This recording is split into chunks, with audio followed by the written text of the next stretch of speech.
Canciller, en medio de la rendición de cuentas del empalme que están entregando el nuevo gobierno de Abelardo de la Espriella, hay una situación en particular con la embajadora de Colombia en Haití, Vilma Rocío Velázquez.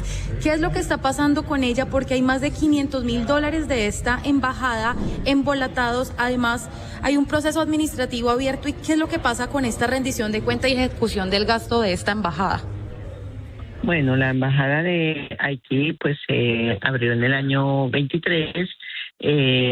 Allí se ha hecho convocatoria en diferentes ocasiones para que personal de la carrera diplomática pues fuera para apoyar, porque hay oportunidades comerciales. Es un país que podría bien comprarnos muchos de los proyectos, de los productos agropecuarios, pero le debo decir también que en muchas de las postulaciones y de las necesidades que hay del servicio para países como Venezuela, como Ecuador, como Perú, como Paraguay, y en este caso Haití, pues nadie se ha presentado a estas convocatorias. Sin embargo, si se nombrara a alguien, inmediatamente sería demandado por el sindicato y es preceptivo hacer esa convocatoria interna para que personas de la carrera se postulen en primer término. Entonces ha sido una misión que ha contado con muy poca gente y tiene pues un retraso en subir todas sus justificantes al sistema CICE, que es donde todos los consulados y embajadas deben justificar sus gastos subiendo todas estas facturas, recibos de pago, etcétera, etcétera, para que quede todo normalizado. Están en ese proceso, pero evidentemente no está al día y bueno, pues le hemos sugerido, hemos enviado a algunas personas en comisión para que vayan adelantando este proceso y esperamos pues que en estos próximos meses pues eso esté totalmente al día, puesto que no sabemos cuál sea la decisión del nuevo gobierno de si la mantiene o no la mantiene. Ha dicho que esa sería una de las misiones que se cerrarían, ¿no? Canciller, pero a veces uno tiene que admitir que comete errores. En el caso suyo, usted tiene demasiadas presiones de el partido de gobierno, del propio presidente. Pero es que mire, a ningún país del mundo se le ocurre abrir una embajada en Haití. La situación de peligro allá solo la pueden controlar los franceses y los Estados Unidos, que tienen operativos de seguridad gigantescos.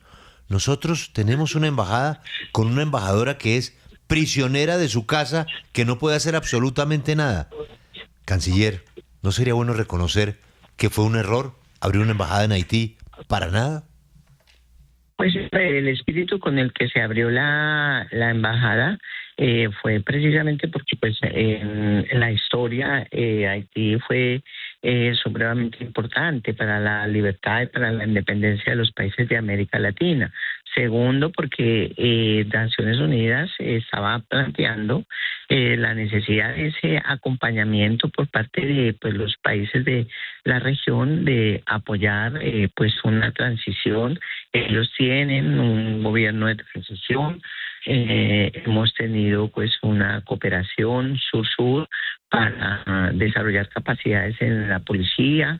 Han venido muchos estudiantes a hacer pasantías para mejorar sus sistemas agrícolas. El resto del mundo está equivocado y solo Colombia insiste en abrir una embajada en Haití. El único propósito de esa embajada era uno, Juan Esteban, y no se cumplió. Pues es que quisiera preguntarle eso a la canciller Rosa Villavicencio y tiene que ver con los presos. Representación diplomática, evidentemente. Pero canciller, de los pocos requerimientos que hemos conocido nosotros en la opinión pública y los hemos entrevistado aquí en 6am. No hay una sola embajada en Puerto Príncipe, solo Estados Unidos y Francia. ¿Y Colombia? No, hay representantes de embajada como Portugal, eso España, es otra cosa. Hay representantes. Es un representante, pero no tienen cónsules honorarios. No tienen embajada. Nadie tiene embajada. Solo la tiene Colombia. Canciller, y también hemos hablado aquí del caso de los presos que se encuentran en Haití vinculados al caso del magnicidio del presidente de ese país, Jovenel Moïse. Nunca se han atendido sus requerimientos. Ellos dicen ser víctimas de una trampa. ¿Por qué tampoco ha pasado nada con ellos y dicen que están viviendo un juicio injusto en esa isla?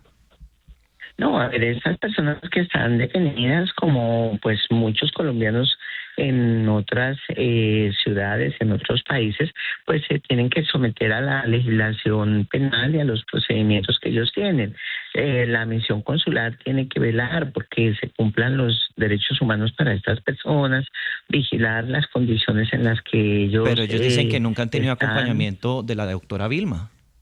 No, sí se ha ido, son condiciones difíciles, pero se les ha visitado, se les ha escuchado, eso se ha podido hacer en la medida que también las autoridades haitianas lo han permitido. Es lo mismo que sucede con los deportados y con todos los migrantes en Estados Unidos. No siempre se les puede visitar porque esas medidas de discrecionalidad son de competencia del Estado en el que se encuentra ese consulado. Entonces ellos también se quejan porque no se les va a visitar, pero muchas veces no es permitida esas visitas, aunque la Convención de Viena así lo establece. Hay unos casos, canciller, de elemental cortesía, ahora que usted menciona Viena.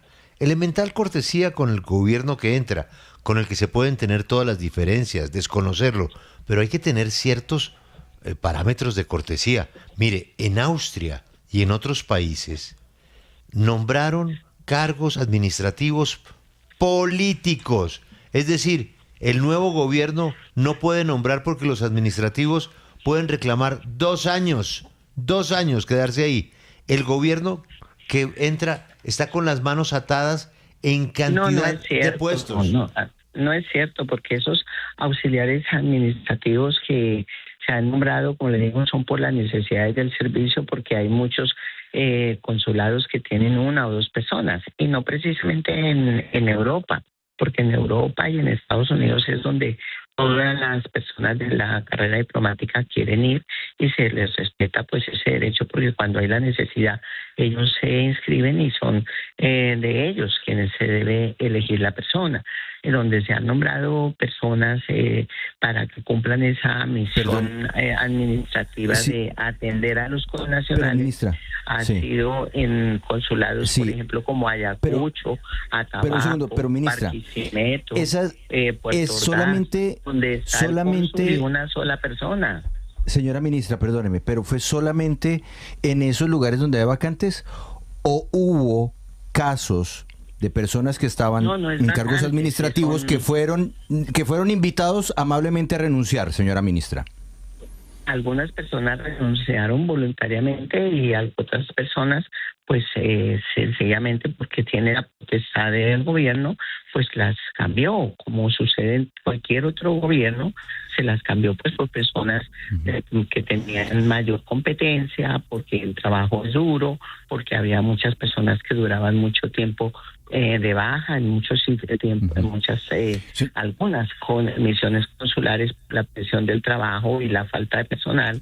Hay personas que tienen bajas permanentes de tipo pues de depresión y bueno, pues algunas de esas personas cuando han superado esa situación han decidido irse o se han cambiado porque tampoco los resultados eran los mejores y se ha enviado gente pues, que tiene mayor competencia, pero no estamos hablando ni siquiera de 25 personas que se haya hecho eso al menos en este año. Señora Canciller, permítame cambiarle de tema para que usted nos aclare un fuerte rumor que hubo en las últimas horas, y es sobre un viaje que iba a hacer el presidente Gustavo Petro antes de despedirse, de empacar maletas a los Estados Unidos, y que esto se frustró. ¿Eso fue cierto y podría decirnos por qué? No, bueno, quizás ya estaba muy sobre la fecha, era un poco apresurado, pero sí el presidente pues quería visitar Princeton, donde están pues las cenizas de Einstein. Sin embargo, pues no se realizó finalmente. No se realizó porque los Estados Unidos no le permitió ingresar a los Estados Unidos al presidente de Colombia. Esa fue la razón. Él insistió hasta el último minuto. Señora Canciller, muchas gracias por atendernos. Tenemos muchos más temas. Imagínese usted, hay cuántos contratos firmados durante los últimos 4 años de este gobierno. Contratos, tengo aquí una cifra, 1.000 contratos. 1.000 contratos. O sea, ¿para qué la Cancillería necesita 1.000 contratistas? Es impresionante. Pero, Canciller, ya sé que se tiene que ir. Le deseo mucho éxito en la recepción de los invitados especiales. Sí, sería interesante volver a hablar porque se hacen muchas afirmaciones a las que es necesario pues también valorar y comparar las necesidades que tiene una Cancillería que tiene el presupuesto, uno de los presupuestos más bajos de todos los ministerios y sin embargo un despliegue supremamente amplio en diferentes regiones y continentes del mundo, ¿no? Y sin embargo ese presupuesto es bastante reducido para las necesidades que tiene. Pues muy buen día para todos ustedes. Muchas gracias, Canciller Rosa Villavicencio.